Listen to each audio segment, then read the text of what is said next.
سورہ یوسف کے آیت نمبر 10 کے اندر ایک لفظ استعمال ہوا ہے یلتقطہ بعض السیارات. یلتقط یہ فعل مضارع ہے، یلتقط ہاں اس کے ساتھ ضمیر لگی ہے، التقط یلتقط. التقط یلتقط کا مطلب کسی چیز کو اٹھا لینا. اٹھا لینے کے لیے عربک زبان میں اور بھی الفاظ استعمال ہوئے ہیں. آئیے دیکھتے ہیں اس کا خاص کیا معنی ہے اس زبان کے اندر یہاں پہ استعمال ہوا ہے. التقط ای التقط التفاح ای جمعه من هنا و هناك، ادھر ادھر سے کسی چیز گری پڑی چیز کو اٹھا لینا، ٹھیک ہے نا. اور بھی اس کے معنی آپ کو دکھائی دیں گے. آئیے تفسیر کے اندر دیکھتے ہیں کس کا خاص معنی ہے. التحریر و تنویر کے اندر آپ دیکھ رہے ہیں التقاط کا معنی کہہ رہے ہیں تناول الشیء من الارض، زمین سے کوئی چیز اٹھانا یا راستے سے کوئی چیز اٹھانا، ٹھیک ہے.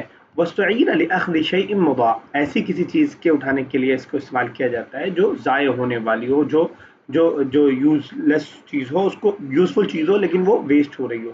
اس کو اگر ہم دوسری تفسیر البسیط الواحدی کے اندر دیکھتے ہیں تو انہوں نے اس کا معنی کیا بیان کیا، الالتقاط تناول الشیء من الطریق، راستے سے کوئی چیز اٹھانا، اور اسی سے لقط بھی اسی لفظ سے اس کا استعمال، لقط کا استعمال بھی اسی ورب سے کیا جاتا ہے. اسی طرح تفسیر ابن سعود میں فرماتے ہیں یلتقطہ ای یاخذہ علی وجہ الصیانہ، کسی چیز کو بچانے کے لیے اٹھانا، ضائع ہونے سے بچانے کے لیے اور تلف برباد ہونے سے بچانے کے لیے.